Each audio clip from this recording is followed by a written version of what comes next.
Les eaux du Tigre s'apprêtent à recouvrir le berceau de la civilisation. Hassan Keyf, l'une des cités les plus anciennes au monde, semble condamnée à disparaître, condamnée par un projet de barrage que la Turquie maintient malgré les pressions. Pour Mehmet et ses amis, difficile d'imaginer qu'un lac artificiel de 300 km² recouvrira un jour leur maison et la ville tout entière, y compris sa mosquée et son minaret vieux de 600 ans.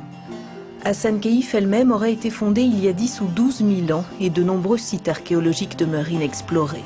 À cela s'ajoute la dimension sociale. Nombreuses sont les familles qui migreront vers les grandes villes, abandonnant le mode de vie traditionnel kurde.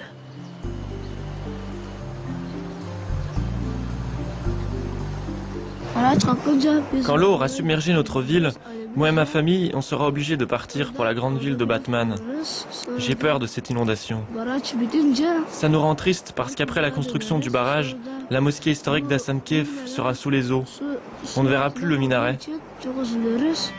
C'est là, en Mésopotamie, que la civilisation puise ses racines et que l'agriculture a été inventée. Les biologistes insistent, eux, sur la biodiversité des lieux et la multitude d'espèces qui n'existent nulle part ailleurs. Le fleuve Tigre traverse la Turquie et la Syrie, puis rejoint l'Irak, très hostile à ce projet. Haut de 135 mètres, le barrage d'Ilissou sera relié à une centrale de 1200 MW. 75 villages seront totalement submergés et une centaine d'autres en partie affectés. À Batman, la grande ville industrielle de cette région kurde, le gouverneur assure que ce projet apportera modernité et bien-être et que les relogements ne seront pas un problème. Les gens qui seront relogés n'auront pas à partir. Ils n'émigreront pas. Ils iront dans des endroits proches, à juste 2 ou 3 kilomètres de la cité actuelle d'Hassan Keyf.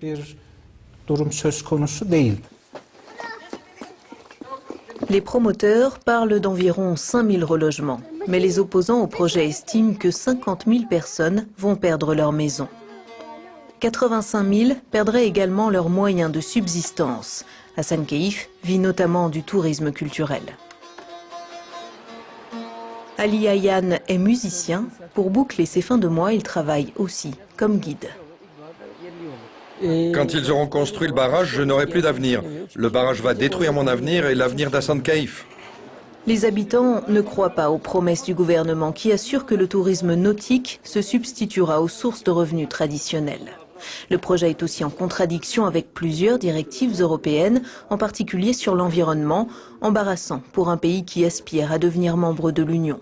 Le Parlement européen et la Commission ont d'ailleurs pointé du doigt à plusieurs reprises les défaillances du projet. Faris Ayhan est tisseur de tapis, tout comme le furent son père et son grand-père. Plus jeune, Faris naviguait 10 jours durant depuis Hassan Keyf jusqu'à Bagdad pour vendre ses réalisations au bazar. Ce savoir-faire, il le transmet aujourd'hui à son fils, mais le barrage d'Ilissou pourrait mettre un terme à la tradition et l'implantation familiale. Nous ne pouvons rien y faire. Nous devrons migrer vers un autre endroit. Que pouvons-nous faire d'autre? Nous pourrons seulement partir. Ils peuvent construire le barrage s'ils le veulent, mais je voudrais qu'ils fassent en sorte de ne pas submerger et détruire notre ville. Tout près du fleuve, le tombeau de Zeynel Bey est en cours de rénovation. Il a un temps été question de transférer le patrimoine menacé sur un site plus élevé, mais les experts sont sceptiques. La plupart des vestiges comme le tombeau, les bains, les minarets ou le pont médiéval ne sont pas composés de gros blocs mais de petites pierres ou de briques. Les désassembler pour les réassembler ailleurs semble extrêmement délicat pour ne pas dire impossible.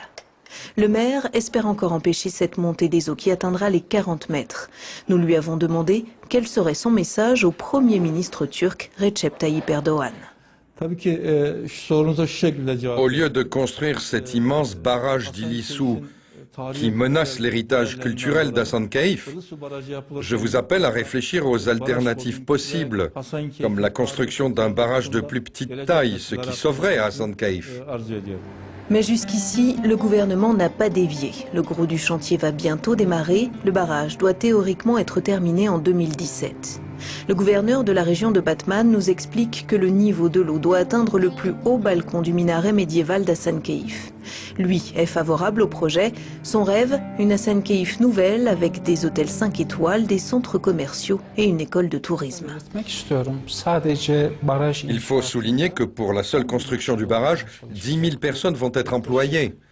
De plus, 60 à 70 000 personnes vont bénéficier financièrement de sa construction.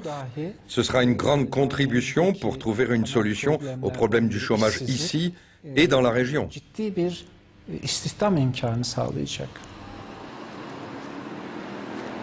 Hors caméra, le chef de la police de Batman avance un autre argument. Des terroristes kurdes infiltreraient la Turquie depuis l'Irak en passant par la vallée du Tigre et ce lac artificiel va les stopper. D'après lui, les initiatives de défense de l'héritage culturel sont plus ou moins liées aux extrémistes kurdes.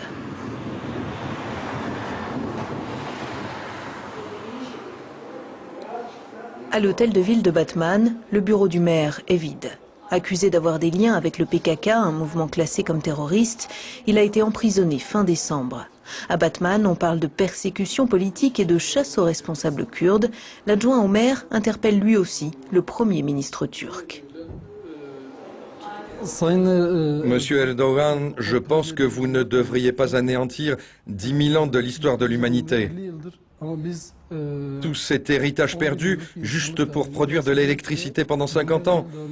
Ce pan de l'histoire ancienne pourrait, lui, durer encore des milliers d'années si vous ne le sacrifiez pas pour ce projet de barrage. Les falaises de la vallée du Tigre abritent des milliers de grottes. Jusqu'en 1960, elles étaient habitées. Youssouf Kepti, un pêcheur kurde, y a vécu toute son enfance jusqu'à ce que la loi impose le relogement des familles. Son village ne sera pas épargné. Lorsqu'elle a entendu parler du projet, la famille Kepti a fait le déplacement jusqu'à Ankara, où elle a été reçue par les ambassadeurs allemands, autrichiens et suisses. Peu après, ces trois pays ont annulé 450 millions d'euros de garantie sur le financement du chantier, faisant valoir que les projets de relogement et de sauvegarde de l'héritage culturel ne correspondaient pas aux standards de la Banque mondiale et de l'Union européenne.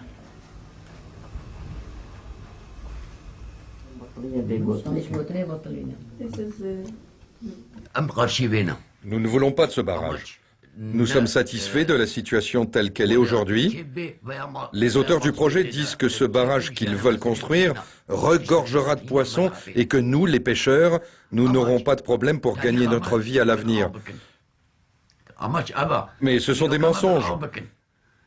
Ils veulent détruire notre culture, ils veulent nous envoyer dans les grandes villes, dans les métropoles, et là, dans les métropoles, nous ne serons plus en mesure de vivre notre culture kurde et d'utiliser la langue kurde.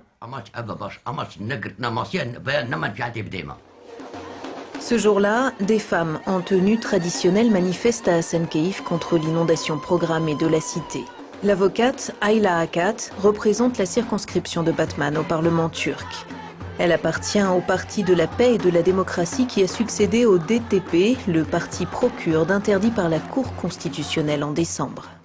Le gouvernement peut faire la demande pour le classement d'Hassan Keyf au patrimoine mondial de l'UNESCO. La ville remplit tous les critères. Personnellement, je ne peux pas en faire la demande. Seul le gouvernement en a le droit, mais il ne le fait pas. Ipek Tashley est la coordinatrice d'une initiative pour le sauvetage d'Hassan Keyf. Récemment, elle a passé la frontière irakienne et découvert que les barrages turcs déjà en place sur l'Euphrate et le Tigre accéléraient la désertification en Irak. Le barrage d'Ilissou ne ferait qu'aggraver la situation. Cela va affecter les pays en aval que sont l'Irak et la Syrie.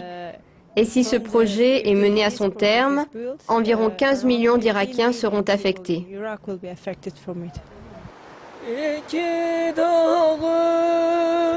La population d'Hassan Keyf a le soutien du Parlement européen qui a exprimé il y a quelques jours son inquiétude concernant les plans de relogement. Les eurodéputés appellent à sauvegarder l'héritage culturel de la cité et à geler le projet de barrage d'Ilissou.